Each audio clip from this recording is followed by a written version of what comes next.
రాష్ట్రంలో కొత్తగా ఏర్పాటు చేస్తున్నటువంటి థర్మల్ విద్యుత్ ఉత్పత్తి కేంద్రాల వెనుక 50,000 కోట్ల రూపాయల స్కామ్ను బీఆర్ఎస్ పార్టీ బయటపెట్టింది. అయితే ఈ విషయం మీద గౌరవనీయులు బట్టి విక్రమార్క గారు, శ్రీధర్ బాబు గారు ప్రెస్ మీట్ పెట్టారు. చాలా విషయాలు మాట్లాడినారు. సరే, ఒక అడుగు ముందుకేసి తమ స్థాయిని దించుకునే విధంగా నన్ను పట్టుకొని అన్ఫిట్ ఫర్ పాలిటిక్స్ అనేటువంటి మాట బట్టి విక్రమార్క గారు నన్ను ఉద్దేశించి మాట్లాడారు. సరే, బట్టి విక్రమార్క గారు అన్నట్టు నేను అన్ఫిటే కావచ్చు. దేంట్లో అన్ఫిట్? నీలాగా ఫైనాన్స్ డిపార్ట్మెంట్లో ఆర్థిక మంత్రిగా పనిచేసినప్పుడు 20%, 30% కమిషన్లు తీసుకోవడం నాకు రాలేదు. దాంట్లో నేను అన్ఫిటే. మీరు బాగా ఫిట్ ఇలా, ఎందుకంటే మీ ఫిట్నెస్ బయటపడ్డది కదా. ఫైనాన్స్ డిపార్ట్మెంట్ చరిత్రలో ఏ రోజు కూడా కాంట్రాక్టర్లు వచ్చి సెక్రటరియట్లో ఆర్థిక శాఖ కార్యాలయం ముందు ధర్నా చేసిన చరిత్ర ఏ రోజన్నా ఉందా? ఈ రాష్ట్ర చరిత్రలో మన ఊరు మనబడి బిల్లులు ఇవ్వండి అని కాంట్రాక్టర్లు ఫైనాన్స్ డిపార్ట్మెంట్ ముందు ధర్నా చేశారా? చిన్న కాంట్రాక్టర్లు ఎప్పుడైనా ఫైనాన్స్ డిపార్ట్మెంట్ ముందు గత చరిత్రలో ఏనాడైనా ధర్నా చేశారా? సర్పంచులు, మాజీ సర్పంచులు, మాజీ ఎంపీటీసీలు 10ల సార్లు ధర్నాలు చేసి అరెస్ట్లైన చరిత్ర ఈ రాష్ట్రంలో ఎప్పుడైనా ఉందా? నోరు బారేసుకోవడం చాలా సులువు బట్టి గారు. Give respect and take respect. రాజకీయాల్లో ఫ్రస్ట్రేషన్లో నోరు జారితే మొదటికే మోసం వస్తుంది. సమాధానం ఉంటే చెప్పండి, లేదా మౌనంగా ఉండండి. నోరెందుకు బారేసుకుంటున్నారు? ఎవరు అన్ఫిట్? మా పాలనలో మా కేసీఆర్ గారు ప్రభుత్వం ఆనాడు కాంగ్రెస్ నుంచి బీఆర్ఎస్ అధికారంలోకి వచ్చినాడు. రాష్ట్రంలో పరిశ్రమలకు వారానికి 2 రోజులు పవర్ హాలిడే. హైదరాబాద్ నగరంతో సహా అన్ని పట్టణాల్లో విద్యుత్ కోతలు. గ్రామాల్లో అయితే పగటిపూట కరెంటే లేదు. రైతులకు 7 గంటలు 6 గంటల కరెంటు కూడా రాని దుస్థితిలో మీరు ఆనాటి కాంగ్రెస్ ప్రభుత్వం ఈ రాష్ట్రాన్ని నెడితే 24 గంటల నాణ్యమైన కరెంటును రైతుకు, పరిశ్రమలకు, గృహాలకు, పట్టణాలకు, పల్లెలకు ఇచ్చిన ప్రభుత్వం కేసీఆర్ ప్రభుత్వం. ఎవరు అన్ఫిట్? మీరా, మేమా? Who is unfit? ఇవాళ స్కామ్ మీద మేము చెప్పాం. దాని మీద సమాధానం చెప్పారా? ఏదో పీపీటీ పెట్టి 2 గంటల ఉపన్యాసం దంచి కొడుతుంది. విద్యుత్ లోడ్ ఇంత పెరుగుతుంది, రాబోయే రోజుల్లో పవర్ డిమాండ్ ఇంత అట్లా నువ్వు చెప్పేదండి. 3వ తరగతి పిల్లాడైనా చెప్తాడు. ప్రజలు పెరిగినా కొద్దీ, అవసరాలు పెరిగినా కొద్దీ, టెక్నాలజీ పెరిగినా కొద్దీ విద్యుత్ పెరుగుతూనే ఉంటుంది అవసరం. What is new in that? దానికి పెద్ద పీపీటీ ఎందుకు నువ్వు? ఇప్పుడు సింపుల్ క్యాబినెట్ మీటింగ్ తర్వాత స్వయంగా క్యాబినెట్ బ్రీఫింగ్లో మంత్రులే చెప్పారు, రాష్ట్రంలో రామగుండం, మక్తల్, పాల్వంచలో 3 థర్మల్ విద్యుత్ కేంద్రాలు నెలకొల్పుతాం. కావాలంటే వీడియో కూడా చూపిస్తాను, అక్కడ వీడియో కూడా ఉంది. క్యాబినెట్ బ్రీఫింగ్లో మీరే చెప్పారు. మొన్న మేము ప్రశ్నించగానే తత్త అంటారు. లేలే మక్తల్ కాదు మక్తల వేరే పెడతాము అని 2 రోజుల్లోనే మాట మార్చినటువంటి చరిత్ర మీది. అట్లా క్యాబినెట్లో మాట్లాడిన దానికి, క్యాబినెట్ బ్రీఫింగ్లో చెప్పిన దానికి భిన్నంగా 2 రోజుల్లో ఉప ముఖ్యమంత్రి గారు, మంత్రి గారు ఆ పీపీటీ ప్రజెంటేషన్ తర్వాత విలేకరులు అడిగిన ప్రశ్నకు మాట దాటవేసిండ్రు. లేదు మక్తల్ అట్లా కాదు అని మాట మార్చిండ్రు. ఇంకో మాట మంత్రి గారు నిన్న ఏమంటాడు, ఇంక ఏడబై మేము టెండర్లే విలువపోతేమి, ఖర్చే పెట్టకపోతేమి, పైసలు ఖర్చు కాకముందే అవినీతి అయిందంటారా అంటుండు.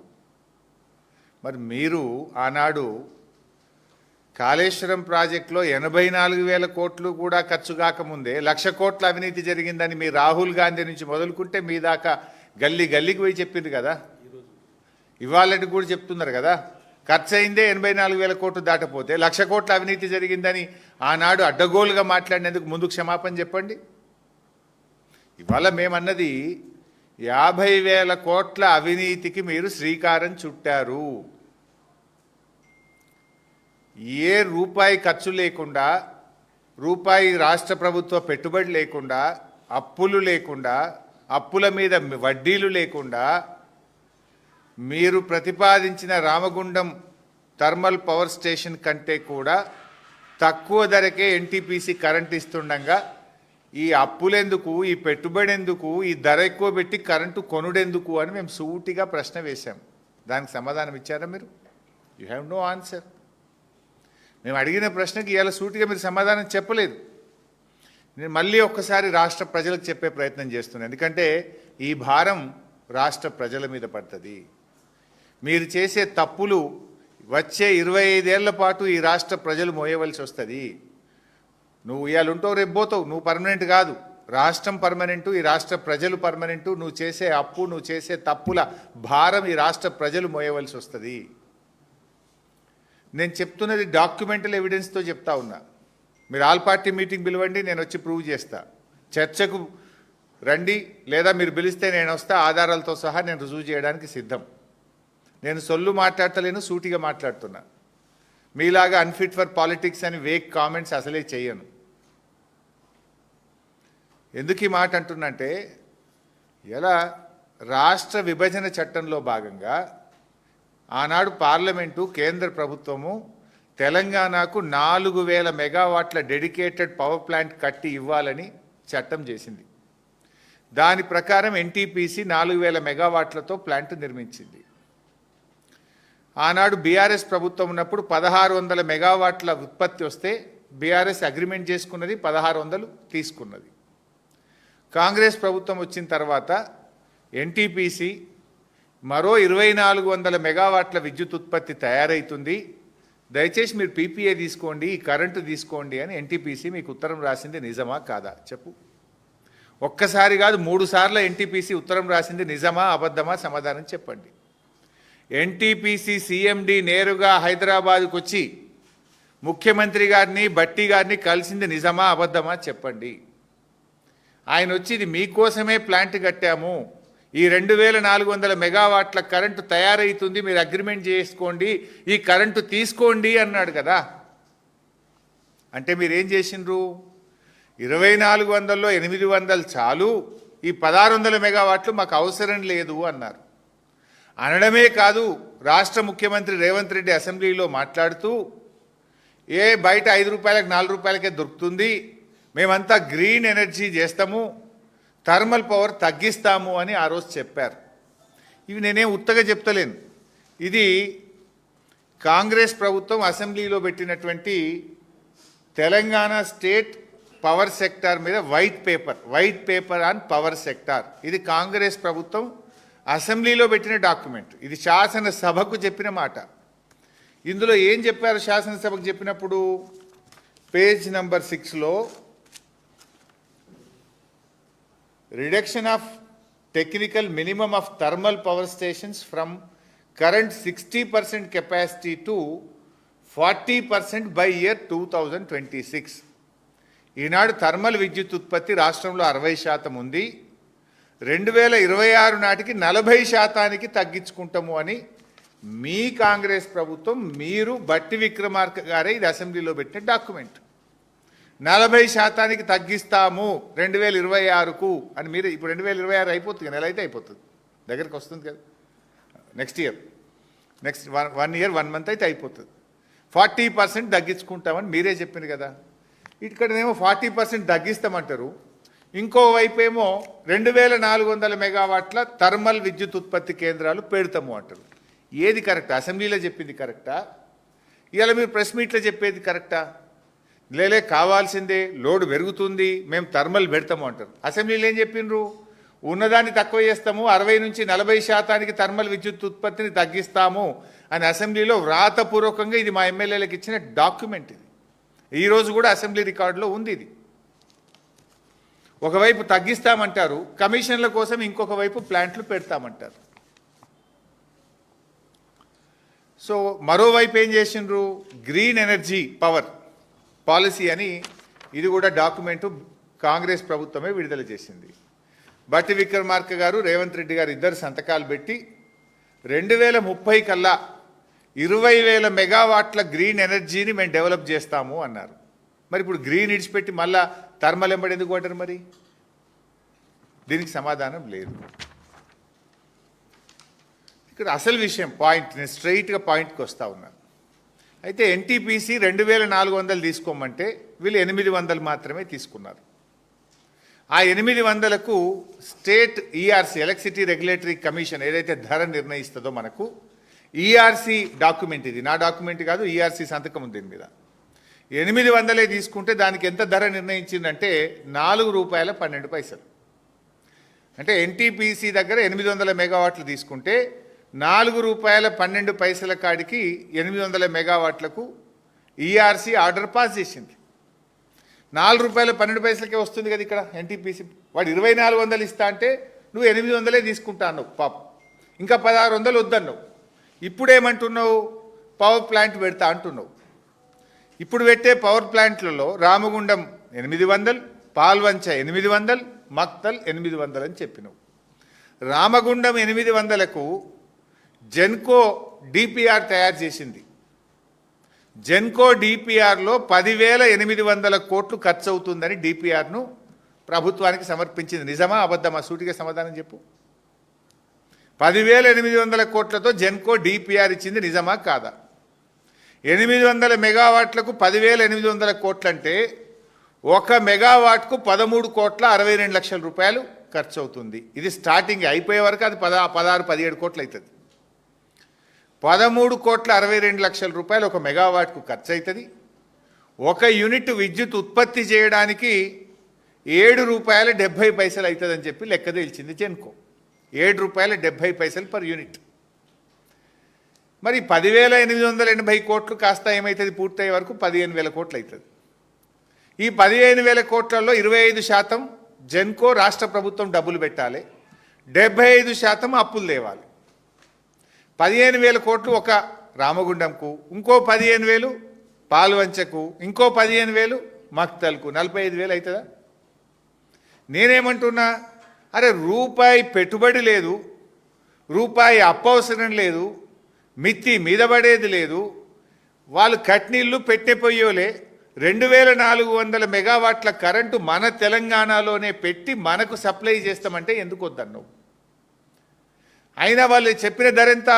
₹4.12. నువ్వు మీ రాష్ట్ర ప్రభుత్వము జెన్కో రామగుండంలో భూమి ఉన్నది, అన్నీ ఉన్నాక కూడా ఎంతకు తయారైద్ది అన్నాడు? 1 యూనిటు ₹7.70. అంటే దాదాపు ₹3 ఎక్కువ 1 యూనిట్కు, ఇంకా ₹3.40 ఎక్కువ. సరే ₹3 అనుకో. 7.70 వర్సెస్ 4.12. 4.12కి ఎన్టీపీసీ ఇచ్చింది, నువ్వు తీసుకున్నావు 800, ఇంకా 1,600 నువ్వు వద్దన్నావు. ఆ 1,600 వాళ్ళని వద్దని నువ్వు సొంతం పెడతా అంటున్నావు. ఎందుకు? కమిషన్ల కోసం. సొంతం పెడితే ఎంతకు తయారవుతుంది కరెంటు?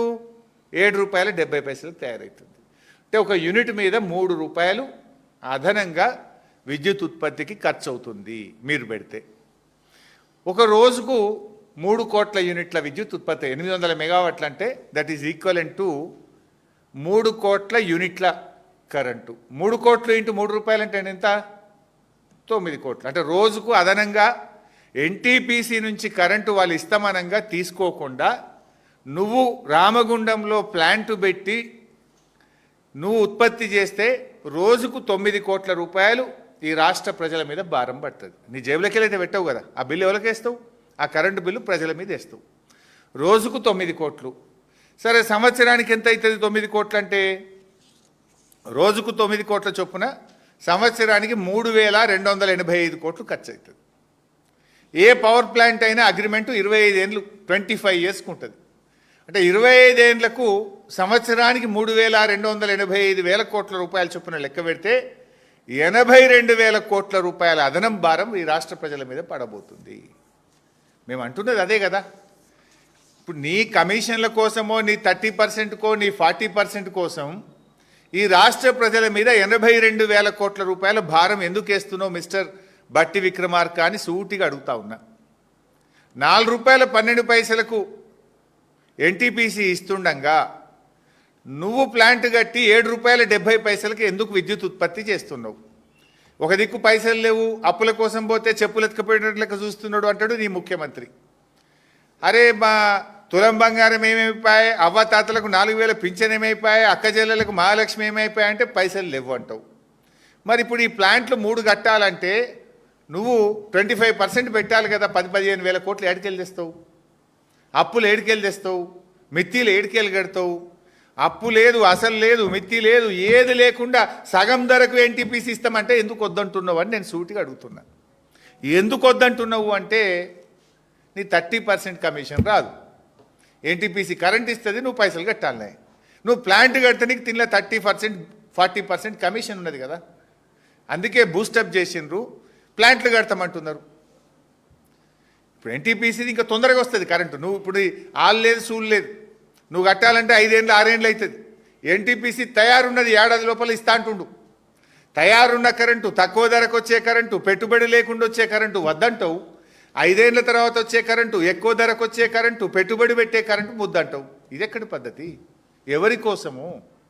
నువ్వు చేసే తప్పుల వల్ల ఈ రాష్ట్ర ప్రజల మీద 82,000 కోట్ల రూపాయల భారం పడుతుంది.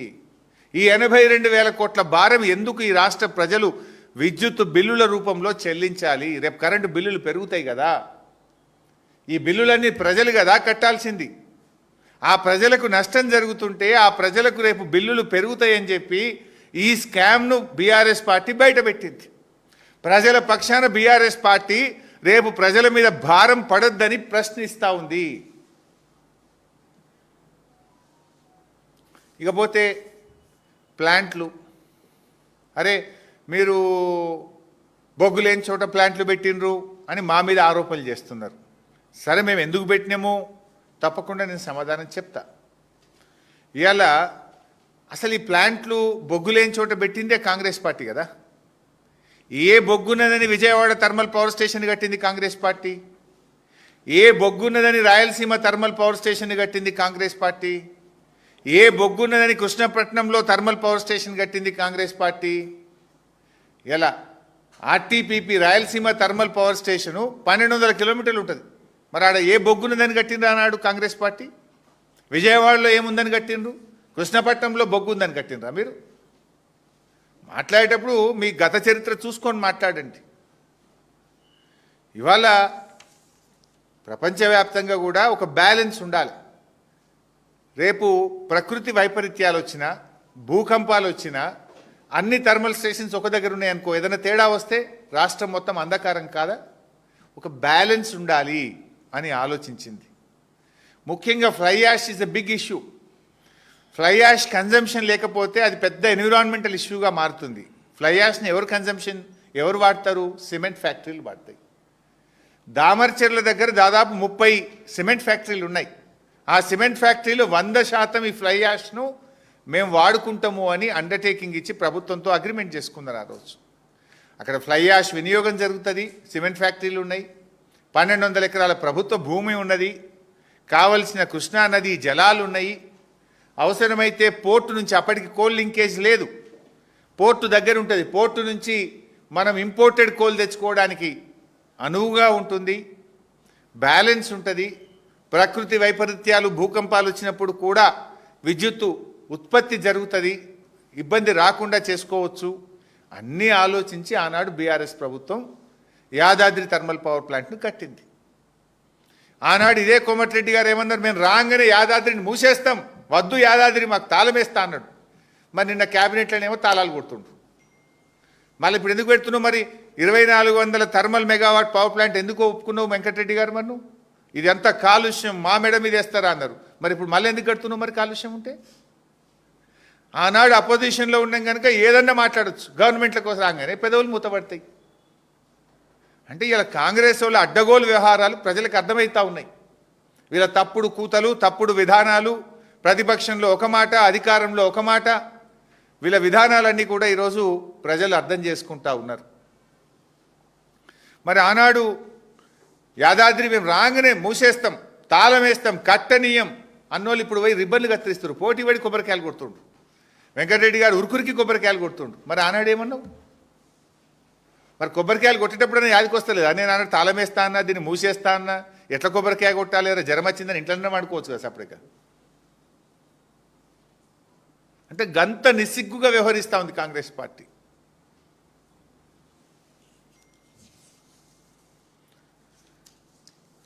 ఇవాళ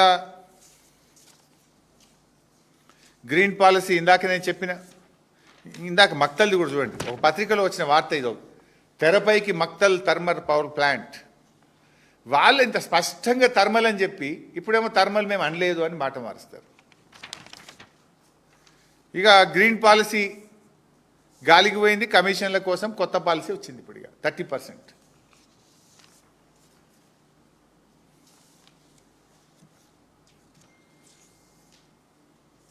ఇంకోటి విద్యుత్ శాఖలో ఈరోజు చాలా బాధ కలిగే అంశం ఏంటంటే మొత్తం ఆంధ్ర అధికారులతో నింపేస్తున్నారు. తెలంగాణ ఉద్యమం జరిగిందే, తెలంగాణ నీళ్లు మనకు, తెలంగాణ నిధులు మనకు, తెలంగాణ ఉద్యోగాలు మనకు.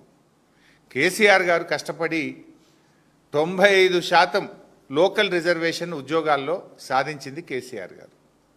కానీ ఇలా కాంగ్రెస్ ప్రభుత్వం వచ్చినాక అత్యంత కీలకమైనటువంటి పోస్టులలో ఈ విద్యుత్ విభాగంలో మొత్తం ఆంధ్ర అధికారులను నింపుతూ ఉన్నారు. నేను మచ్చుకు కొన్ని మీ ద్వారా ప్రజల ముందు పెట్టాలనుకుంటున్నాను. ఓన్లీ విద్యుత్ శాఖని, ఇంకా చాలా శాఖలలో చాలా ఉన్నారు.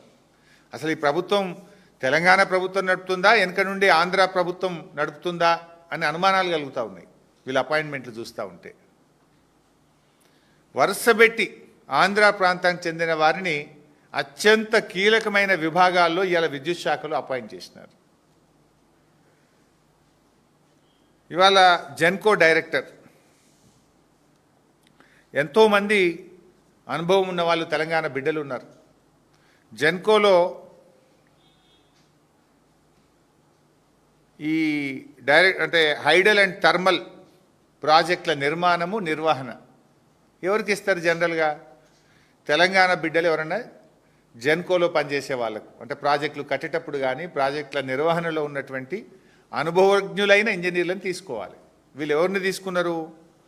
రాజశేఖర్ రెడ్డి గారని సింగరేణిలో పనిచేసిండు. ఆయన ఎన్నడూ జెన్కోలో పనిచేయలే, కరెంటుకు సంబంధం లేదు. సింగరేణిలో పనిచేసి రిటైర్ అయినటువంటి ఒక ఆంధ్ర ఉద్యోగిని తెచ్చి మన తెలంగాణ జెన్కో ప్రాజెక్ట్ డైరెక్టర్గా అపాయింట్ చేసిండ్రు. అంటే దీని వెనుక ఎవరున్నారు? ఈ అపాయింట్మెంట్ ఏ రకంగా తెలంగాణకు దోహదం చేస్తుంది, ఉపయోగపడుతుంది? ఆయన ఏమైనా నిష్ణాతుడా అంటే కరెంటు డిపార్ట్మెంట్లో ఎన్నడూ పనిచేసింది సింగరేణిలో రిటైర్ అయ్యింది. ఆయనని తెచ్చి హైడల్ అండ్ జెన్కో ప్రాజెక్టు నిర్మాణానికి ఈ రాష్ట్రానికి డైరెక్టర్గా అపాయింట్ చేసిండ్రు. ఇది కీలకమైనటువంటి పదవుల్లో అనుభవం లేని పక్క రాష్ట్ర అధికారులను నియమించడం అంటే ఇది తెలంగాణ విద్యుత్ ఇంజనీర్లను, తెలంగాణ ఉద్యోగులను అవమానపరచడం. అట్లే జెన్కోలో ఇదైతే ఇంకా చాలా, నేను కూడా ప్రత్యక్ష సాక్షిని ఆ రోజు ఉద్యమంలో. చాలాసార్లు మీరు కూడా వచ్చిండ్రు, విద్యుత్ భవన్ దగ్గర ధర్నాలు చేసినాం మనం చాలాసార్లు. జెన్కోలో కుమార్ రాజా, ఈయన సమైక్యవాది. ఆనాడు విద్యుత్తు రంగ కార్మికులు పెద్ద ఎత్తున ఉద్యమం చేసేవాళ్ళు తెలంగాణ కోసం. చేసేటప్పుడు ఒకసారి విద్యుత్ భవన్ దగ్గర మేము కూడా పోయినాం, ధర్నాలు చేస్తుండే. అప్పుడు ఈయన కుమార్ రాజా ఆనాడు మన ఉద్యోగులను అవమానపరిచేవాడు. ఆనాడు మన ఉద్యోగులను హెకిల్ చేసినాడు. ఏం తెలంగాణ వస్తుందా, నువ్వేం తెలంగాణ అని హెకిల్ చేస్తూ అవమానపరిస్తే గాయపడ్డ తెలంగాణ విద్యుత్ ఉద్యోగుల హృదయం గాయపడి ఆ రోజు ఈయనను తరిమి తరిమి కొట్టింది. జలసౌదలో తెలంగాణ ఉద్యమాన్ని అవమానపరిస్తే ఎక్కడొస్తుంది తెలంగాణ, రానే రాదు అని మన తెలంగాణ ప్రజలను, ఉద్యమాన్ని, త్యాగాలను అవమానపరిచే విధంగా మాట్లాడినటువంటి కుమార్ రాజాను తెలంగాణ విద్యుత్ జేఏసీ ఆ రోజు తరిమి తరిమి కొట్టింది. ఆనాడు తెలంగాణ ఉద్యమకారుల చేతుల్లో తరమబడినటువంటి కుమార్ రాజాను తెచ్చి ఇవాళ విద్యుత్ ఉద్యోగుల మీద డైరెక్టర్గా పెట్టారు జెన్కోలో. ఇది ఉద్యమకారులను అవమానపరచడం కాదా? విద్యుత్ ఉద్యోగులను అవమానపరచడం కాదా? తెలంగాణ ద్రోహిని తెచ్చి తెలంగాణలో కూడా నౌకరిస్తాడా మిస్టర్? అంటే ఇక గురువే అట్లున్నాడు కనుక శిష్యులు కూడా గట్లేస్తారు. రేవంత్ రెడ్డి ఖుద్దు ద్రోహే కదా. రైఫిల్ రెడ్డి తుపాకీ పట్టుకొని బయలుదేరినాడు తెలంగాణ ఉద్యమకారుల మీద.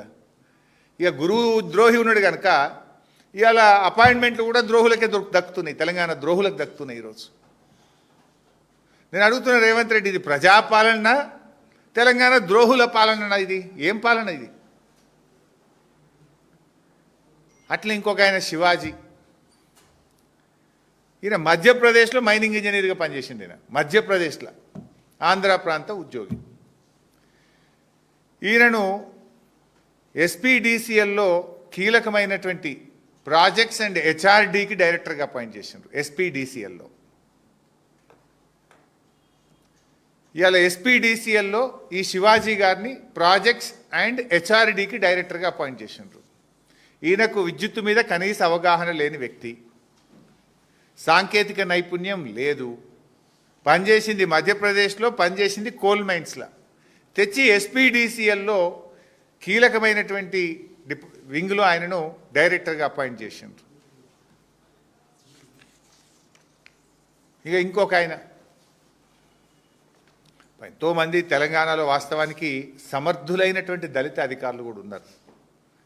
చీఫ్ ఇంజనీర్లుగా రిటైర్ అయినటువంటి తెలంగాణ దళిత బిడ్డలు, అనుభవజ్ఞులైన అధికారులు ఉంటే వాళ్ళందరినీ పక్కకు పెట్టి నరసింహులు గారు ఏనాడు కూడా తెలంగాణ గడ్డ మీద పనిచేయలేదు. నరసింహులు గారు తెలంగాణ గడ్డ మీద పనిచేయని, ఇక్కడ విద్యుత్ వ్యవస్థ మీద అవగాహన లేనటువంటి వ్యక్తిని ఆంధ్ర నుండి తెచ్చి ఎస్పీడీసీఎల్ ఆపరేషన్ డైరెక్టర్ పోస్ట్లో పెట్టినారు. ఇది ఎవరి కోసం పెట్టినట్టు? ఎవరు చెప్తే పెట్టినట్టు? ఇది తెలంగాణ జాతి ఆత్మగౌరవాన్ని దెబ్బతీయడం కాదా? తెలంగాణలో 5-6 దళిత రిటైర్డ్ అనుభవజ్ఞులైన చీఫ్ ఇంజనీర్లు ఉన్నారు కదా, మరి వాళ్ళు ఎవరు మీకు మంచిగా అనిపిస్తలేదా? ఓన్లీ ఆంధ్ర వాళ్ళే మంచిగా అనిపిస్తారా మీకు? అట్లే ఇంక చాలా ఉన్నారు. ఒకటి రెండు చెప్తేగా, REDCO an important organization, renewable energy. జనరల్గా గతంలో దీనికి ఒక ఐఏఎస్ ఆఫీసర్ను లేదా ఒక మంచి టెక్నోక్రాట్ను, అనుభవజ్ఞులైనటువంటి ఒక టెక్నోక్రాట్ను రెడ్కోకు సిఎండిగా మనం పెట్టుకునేటువంటి వాళ్ళం. ఇవాళ ఆంధ్ర ప్రాంతానికి చెందిన జూనియర్ మోస్ట్ అధికారి,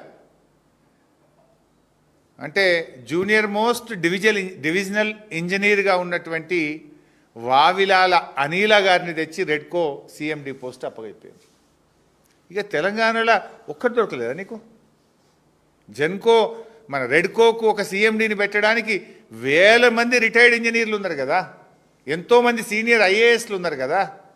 ఒక జూనియర్ మోస్ట్ ఎలక్ట్రిసిటీ డివిజనల్ ఇంజనీర్ని తెచ్చి రెడ్కోకు సిఎండిగా పెట్టిన ఘనత ఈ కాంగ్రెస్ ప్రభుత్వాన్ని. అసలు ఎవరు నడుపుతున్నారు ఈ గవర్నమెంట్? తెలంగాణ ప్రభుత్వం నడుపుతుందా, ఆంధ్రప్రదేశ్ ప్రభుత్వం వెనకకెళ్ళి నడుపుతుందా? నాకు డౌట్ వస్తుంది.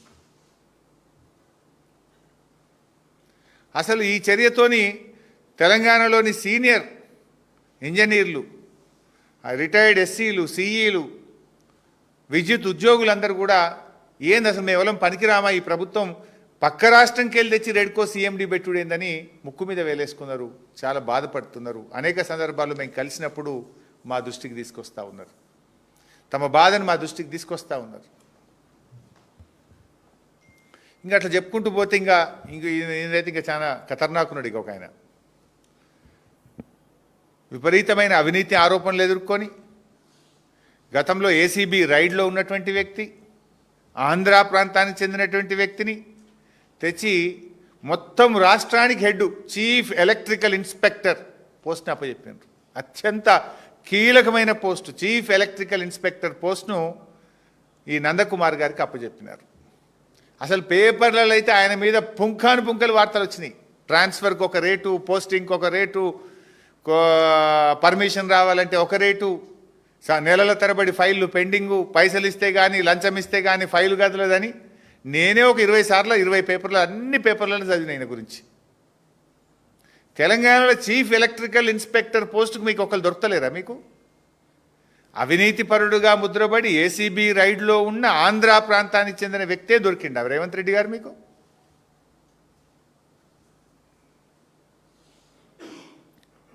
ఇక్కడ ఏమైంది? ఈ ప్రభుత్వం వచ్చినాక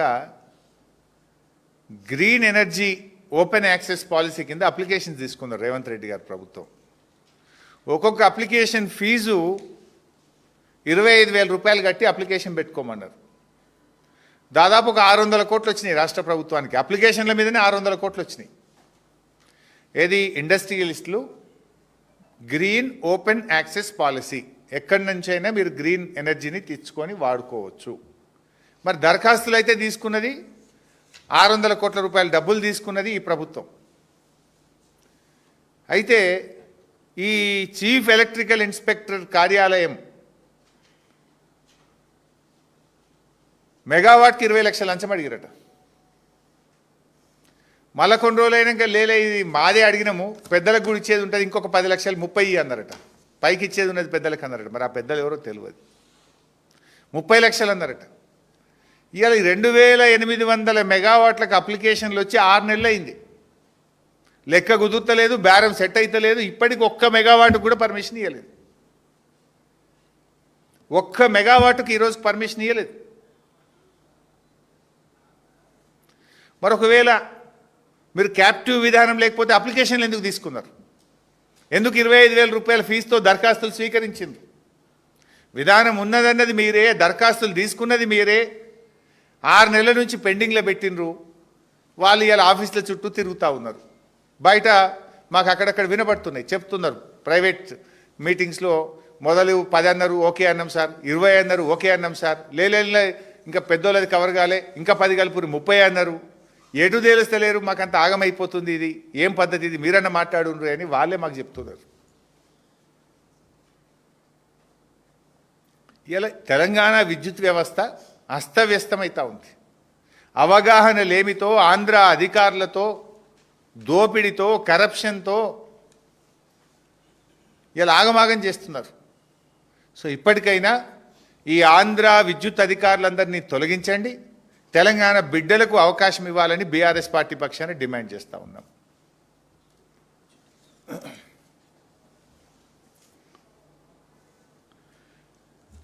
మా అన్న ఒకటి గుర్తు చేస్తుండు.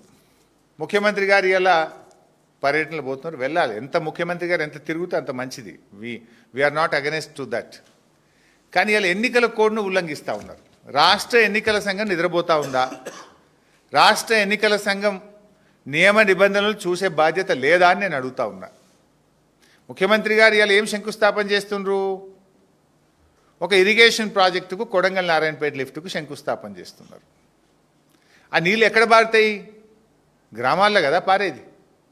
నేను మున్సిపాలిటీల కొబ్బరికాయ కొడుతున్న కోడ్ వర్తించదంటే ఏదైనా ప్రత్యక్షంగా పరోక్షంగా ప్రజలను ప్రభావితం చేసేది ఎన్నికల కోడ్లోకి వస్తుంది. ఆ మీటింగ్కి వచ్చిన మహిళా సంఘాలను ఐకేపీ వాళ్ళే ఆర్గనైజ్ చేసిండ్రు. మహిళా సంఘాలకు బస్సులు పెట్టి తోలుకొచ్చింది ఎవరు? గ్రామాల నుంచి తోలుకొచ్చిండ్రు. మహిళా సంఘాలను అధికారులు తోలుకొస్తున్నారు. ఇవాళ మీరు శంకుస్థాపన చేస్తున్న రోడ్లు కావచ్చు, ఇరిగేషన్ ప్రాజెక్టు కావచ్చు, ఇవన్నీ కూడా గ్రామాల గుండా వెళ్ళేటువంటివే, గ్రామాల ప్రజలను ప్రభావితం చేసేటివే. 2 ఏళ్ల నుంచి ఏం చేసినావు? తిరగకుండా. ఇప్పుడు ఓట్లప్పుడే సర్పంచ్ ఓట్లను ప్రభావితం చేసే విధంగానే ఎందుకు తిరగాల్సి వస్తుంది? మరి రాష్ట్ర ఎన్నికల సంఘం దీన్ని పరిశీలించడం లేదా? తక్షణమే రాష్ట్ర ఎన్నికల సంఘం రివ్యూ చేయాలి, పోలీసుకు డైరెక్షన్ ఇచ్చి కేసు నమోదు చేయాలి, తగిన చర్యలు తీసుకోవాలి. భవిష్యత్తులో జరిగే పర్యటనల మీద కూడా రివ్యూ చేసి ఎన్నికల సంఘం అనుమతి తీసుకున్న తర్వాతనే వెళ్ళాలి. ఎన్నికల సంఘం దృష్టికి కూడా మేము మొన్న తీసుకుపోయినాం. మా దగ్గర సిద్దిపేట జిల్లాలో కూడా తీసుకుపోతే లేలే మాకు ఎన్నికల సంఘం ఆర్డర్ ఉన్నది, గ్రామాలకు సంబంధించింది, గ్రామాలను ప్రభావితం చేసేది చేయకూడదు అన్నారు. మరి వాళ్ళు చేస్తున్నది ఏంది? ఒక రోడ్డు మున్సిపాలిటీ నుంచి ఊళ్ళకి పోతుంటే అది గ్రామంకి పోయేది కాదా? నీళ్లు గ్రామానికి పోయేది కాదా? అంటే ఇలా పూర్తిగా ఎన్నికల నిబంధనలు తుంగలో దొక్కుతూ ఇలా ముఖ్యమంత్రి గారి పర్యటన జరుగుతూ ఉంది. రాష్ట్ర ఎన్నికల సంఘం చట్టపరంగా న్యాయపరంగా యాక్ట్ చేయాలని, నియమ నిబంధనలు పాటించాలని